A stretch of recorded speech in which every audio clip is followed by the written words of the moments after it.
തനിക്കൊപ്പമെന്ന് പറഞ്ഞു നടന്ന സർക്കാർ കടുത്ത വഞ്ചന തന്നോട് കാണിച്ചെന്ന് പ്രസവ ശസ്ത്രക്രിയയുടെ വയറ്റിൽ കത്രിക കുടുങ്ങിയ ഹർഷിന 24 പറഞ്ഞു. സാമ്പത്തിക പ്രയാസങ്ങൾ കൊണ്ട് പൊറുതിമുട്ടുമ്പോഴും സർക്കാരിന്റെ ഒരു സഹായവും കിട്ടിയില്ല. ഹർഷിനയ്ക്ക് പ്രതിപക്ഷ നേതാവ് പ്രഖ്യാപിച്ച ധനസഹായത്തിന്റെ ആദ്യ ഗഡു 1 ലക്ഷം രൂപ ഇന്ന് കൈമാറി. അടിയന്തര ചികിത്സാ സഹായമെങ്കിലും സർക്കാർ നൽകുമെന്ന് പ്രതീക്ഷിച്ചിരുന്നെങ്കിലും അതുണ്ടായില്ലെന്നാണ് ഹർഷീന പറയുന്നത്. താൻ പേറിയ ദുരിതം പറഞ്ഞറിയിക്കാനാകാത്തതാണ്. മരണം വരെ ഇനി ഈ വേദനയും പേറി ജീവിക്കണം. അതുകൊണ്ടാണ് 2 ലക്ഷം രൂപയെന്ന സർക്കാർ സഹായം പര്യാപ്തമല്ലെന്ന് പറഞ്ഞത്.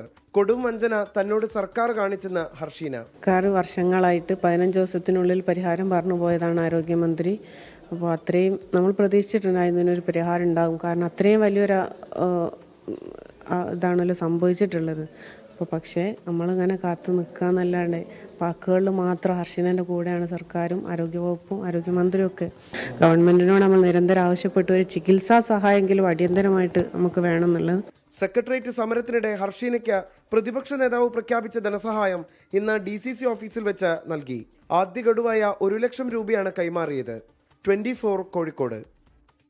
ലോകത്തെവിടെയായാലും ഏത് സമയത്തും 24 വാർത്തകളും ഓഗ്മെന്റഡ് റിയാലിറ്റി പാക്കേജുകളും എക്സ്പ്ലെയിനറുകളും വിശദമായി കാണാൻ ഞങ്ങളുടെ YouTube ചാനൽ നിങ്ങൾക്ക് സബ്സ്ക്രൈബ് ചെയ്യാം.